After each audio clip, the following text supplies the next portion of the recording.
太太有冇事啊？哇唔得，我就嚟生得啦！咦？你個 B B 咁喊得嘅？梗係啦，佢叫 Cry Baby 啊嘛。今日開箱啦，梗係咁多謝 Pop Mart 送咗呢隻 Cry Baby 嘅手辦公仔過嚟。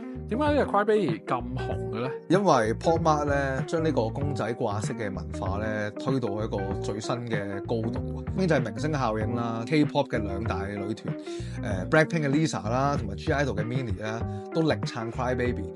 係你會見到好多佢哋出街嗰啲相咧，佢哋個袋咧都掛住 Cry Baby 嘅毛毛掛飾，連佢嘅外觀上面啊都深受小朋友歡迎。點解咁講？因為早排我有一個家庭聚會，我帶咗啲盲盒咁去送俾啲大人嘅。